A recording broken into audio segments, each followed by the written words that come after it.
네, 안녕하세요. 주식은 역시 끼리끼리새 끼리십니다. 안녕하세요, 여러분들. 자, 조금은 민감할 수도 있는 주제가 될 수 있을 것 같은데요. 그런데 절대 정치에 관련된 내용은 1도 들어있지 않다는 거. 그러니 여러분들 절대 댓글에서 싸우시면 안 된다는 거 미리 말씀드리고 넘어가도록 하겠습니다. 그래서 오늘의 주제는 뭔가 딱 봤더니 이제 대선이 2주밖에 남지 않았는데요. 대표적인 대선 주자 두 분이 있겠죠. 그 두 분이 각각 당선이 되었을 때 어떠한 주식이 수혜를 볼 수 있는지 그걸 한번 보도록 하겠습니다. 그리고 플러스 예전에 혹시 기억나시나요? 작년 말쯤에 일본 선거가 끝나고 나서 일본 주가가 엄청나게 급등했던 적이 있었는데 우리나라는 대선이 끝나고 난 다음에 어떤 흐름이 나오는지 한번 확인해 보도록 하겠습니다. 같이 공부하시죠. Let's get it! 자, 20대 대통령 선거가 이제 얼마 남지 않았습니다. 그리고 참고로 대통령 선거의 반대말은 대통령 앉은 거죠. 어쨌든 이 대선은 5년에 한 번밖에 없는 정말 빅 이벤트 중에 하나라고 볼 수 있는데요. 올림픽보다 돌아오는 시간이 더 긴 걸 확인할 수 있죠. 그래서 최근 들어 이런 뉴스가 계속 나오는 걸 확인할 수 있습니다. 대선 D14 이재명 그리고 윤석열 수혜받은 업종은 어떤 대선 주자가 당선이 되는가에 따라서 이쪽 섹터가 좋을 수도 있고 그 다음에 저쪽 섹터가 좋을 수도 있다, 이런 내용도 볼 수 있죠. 그래서 향후 5년간 정책의 수혜를 받아서 앞으로 주식시장을 주도해갈 업종이 있는지 없는지 그런 것들에 대한 관심이 높아지고 있습니다. 그래서 바로 기호 1번이 되면 어떤 업종이 좋은지, 그리고 2번이 되면 어떤 업종이 좋은지, 그리고 공통적으로 좋은 업종은 어떤 게 있는지 확인해 보도록 하겠습니다. 자, 대선 공략을 한번 살펴보도록 하겠습니다. 이렇게 간단하게 정리를 해봤는데요. 연관된 업종을 생각해보자는 취지니까 그냥 여러분들은 참고만 하시면 될 것 같습니다. 일단 이재명 후보부터 보도록 하겠습니다. 신재생에너지, 여기에 강점이 있고요. 2040년 탄소 중립에 목표를 두고 있는 걸 확인할 수 있습니다. 그러니 만약에 왼쪽이 당선이 된다면은 2040년 탄소 중립을 목표로 하기에 탄소 배출권, 그 다음에 신재생에너지 업종이 주목이 된다고 볼 수 있겠네요. 그리고 또한 노동자들을 위한 권리 보장을 위해 중대재해처벌법을 강화하려고 하니까 산업재해, 소재 이쪽은 조금 불리할 거다라고 생각을 해볼 수 있습니다. 그리고 아래 어떠한 내용이 있는지는 한번 읽어보시면 될 것 같고요. 그리고 다음으로 오른쪽을 보도록 할게요. 자, 윤석열 후보 같은 경우에는 똑같이 탄소 중립은 가긴 갑니다. 그런데 거기를 가기 위해서 원전에 의지한다, 이 부분이 차이점이 있다고 볼 수 있겠죠. 그래서 탄소 중립에 원자력이 필요하다고 볼 수 있고, 그리고 SMR을 비롯한 차세대 원전을 개발하겠구나, 이러한 생각을 해볼 수 있습니다. 게다가 방금 전에 말씀드렸던 중대재해처벌법, 여기도 조금 다른데요. 여기에서는 중대재해처벌법을 완화하려고 하는 그러한 흐름이 나오고 있다고 합니다. 그러다 보니까 산업재, 그 다음에 소재 업종의 부담은 줄어든다고 생각을 해볼 수 있겠네요. 그리고 게임을 한번 보도록 하겠습니다. 이재명 후보는 P2E, 그 다음에 NFT 둘 다 긍정적이라고 한데요. 그 반면 윤석열 후보는 NFT는 긍정적이었지만 그런데 P2E는 살짝 거리를 두었다고 합니다. 이 부분은 그냥 조금만 참고하시면 될 것 같습니다. 그리고 마지막으로 이건 중요하겠죠. 건설. 양쪽 다 엄청나게 많은 주택을 공급한다는 걸 확인할 수 있는데요. 그런데 그 가운데서 윤 후보는 민간 부분 주도 공급 계획을 가지고 있기 때문에 건설 쪽이 상대적으로 조금 더 유리하다, 이러한 부분이 있다고 합니다. 그러니 정리를 하자면 이재명 후보 같은 경우에는 신재생에너지에 강점이 있고, 그 반면 윤석열 후보한테는 원전에 강점이 있다, 이게 가장 큰 차이점이고요. 그리고 게임주 같은 경우에는 이재명 후보에 조금 더 긍정적이라고 볼 수 있고, 마지막으로 건설주는 윤석열 후보한테 조금 더 강점이 있다고 생각을 해볼 수 있습니다.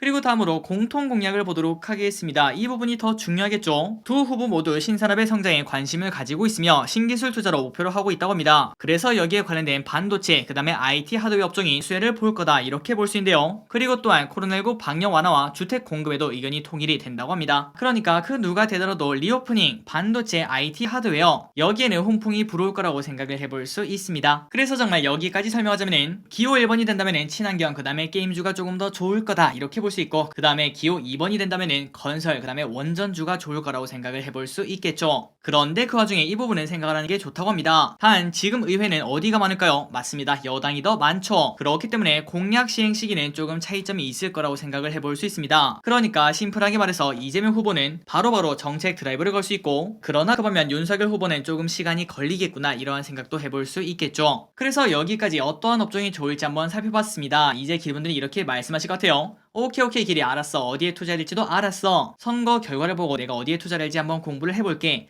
그런데 길이 그냥 코스피 있잖아. 코스피는 앞으로 어떻게 될지 그건 혹시 알고 있어? 자, 그 결과를 한번 빠르게 보도록 하겠습니다. 일단 최근에 있었던 일본의 같은 경우에는 작년 총리가 뽑힌 8월 29일, 그때부터 주가가 엄청나게 급등하는 걸 확인할 수 있었습니다. 그때 저 길이 아직까지도 생생하게 기억합니다. 야, 우리나라는 안 오르는데 쟤네는 오르네, 그렇게 부러워했던 적이 있었죠. 그렇다면 우리나라는 과거에 대선이 끝나는 그 기대감 때문에 주가가 오른 적이 있었는지 한번 확인해 보도록 하겠습니다. 자, 14대부터 19대까지 과거 대선 전후 코스피 수익률을 보도록 보도록 하겠습니다. 자, 왼쪽은 대통령과 선거일이 적혀있고, 그리고 위에는 2주 전 수익률, 1주 전 수익률, 그 다음에 이길 1주 후 수익률, 마지막으로 2주 후 수익률까지 나와 있다는 거 확인하시면 될 것 같습니다. 그래서 우리가 지금 딱 봤더니 일단 엄청나게 의미 있는 결과는 확인할 수가 없는데요. 그런데 자, 여기 보시면은 선거 다음날 꼭 이상하게 증시가 좋지 않네요. 과연 이번에도 그럴지 한번 기분들 확인해보시면 좋을 것 같습니다. 그리고 플러스 이 와중에 조금 의미 있는 걸 찾아보자면은 최근 3번이죠. 17대, 18대, 19대 이때만 보자면은 선거 후 1주 그 다음에 2주째 수익률이 그렇게 나쁘다고 보기는 조금 어려울 것 같습니다. 그러니까 최근에는 조금 긍정적인 흐름 또 나왔다 이렇게 볼 수 있겠죠. 그리고 이번에는 이변처럼 진짜 좋은 흐름이 꼭 나왔으면 좋겠네요. 다음으로 긴 기간을 보도록 하겠습니다. 과거 대선 후 연도별 코스피 수익률을 딱 봤을 때 아까는 이게 그 다음에 1주일, 2주일 이걸 봤지만 지금은 이제 1년차, 2년차, 3년차, 4년차, 5년차 이렇게 보도록 할게요. 그래서 이렇게 5년차를 쫙 봤더니 4년차가 보통 좋은 흐름을 나타내는 걸 우리가 이렇게 확인할 수 있습니다. 그리고 그 반면 생각보다 1년차는 조금 나빴다는 것도 같이 확인할 수가 있네요. 그러니까 우리가 여기서 뇌피셜을 살짝 돌려보자면 정책을 시작하는 단계다 보니까 1년차에는 기대감이 바로 사라지고 집권 2년에서 4년차에 그 효과가 나타나는 거 아니겠는가 이러한 생각도 해볼 수 있습니다.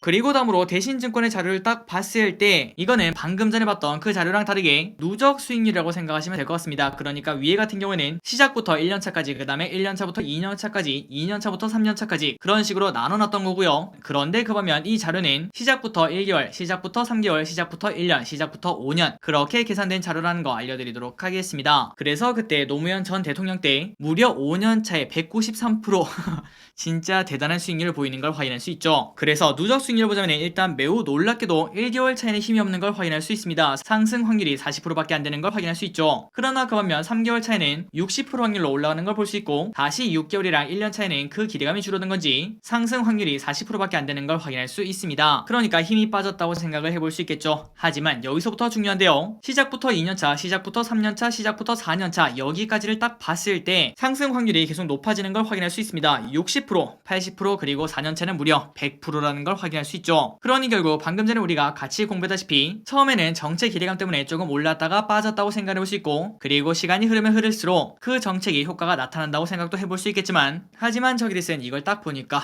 그래 역시 장기 투자가 답이구나 이런 생각이 그냥 들더라고요. 그러니 여러분들 주식 투자의 기본은 항상 시간이라는 거 우리의 편은 시간밖에 없다는 거 이거는 꼭 명심하셔야 될 것 같습니다. 그래서 여기까지 대선에 관련된 주식 이야기를 한번 해봤습니다. 한번 깔끔하게 정리하고 이제 끝내보도록 할게요. 일단 인물 테마 무조건 떨어집니다. 절대 사면 안 된다는 거 당연히 알고 있죠. 대선 시기가 가까워지면 가까워질수록 그 주식은 떨어질 확률이 매우 기하급수적으로 높아진다는 거 잊으시면 안 됩니다. 그리고 플러스 이재명 후보는 친환경 그 다음에 게임 쪽이 약간 유리하다고 볼 수 있고 윤석열 후보는 건설 그 다음에 원전이 유리하다고 생각을 해볼 수 있습니다. 그런데 물론 이게 손바닥 뒤집듯이 누가 되면 이게 오르고 누가 되면 이게 떨어지고 이런 건 아니겠죠. 그냥 조금 유리하다 이 정도로 받아들이시면 될 것 같습니다. 그러니까 정책 관련주는 투자에 참고하시면 될 것 같고요. 그리고 코스피의 흐름은 2년에서 4년 차에 좋은 흐름이 보통 나타났고 그리고 정말 놀랍게도 대부분의 선거 다음날은 주가 흐름이 좋지 않았다는 거 과연 이번에도 그럴지 한번 확인해 보시면 좋을 것 같습니다. 그리고 플러스 여기서 우리가 한 번 더 느꼈네요. 장기 투자는 무조건 정답이라는 거. 그러니 우리는 열심히 공부한 다음에 그냥 엉덩이 무겁게 가만히 앉아있으면 성공할 수 있다는 거 참고하시면 좋을 것 같습니다. 그리고 마지막입니다. 조금 제가 걱정이 많죠. 욕설, 비방, 과도하게 몰입한 정치 댓글 예고 없이 바로 삭제가 된다는 거 그리고 너무 심하면 차단까지 한다는 거 미리 알려드리도록 하겠습니다. 자, 여기까지 오늘의 공부를 마무리해보도록 하겠습니다. 오늘 또 이렇게 같이 공부해주셔서 진심으로 감사합니다. 항상 여러분 덕분에 더 많이 배웁니다.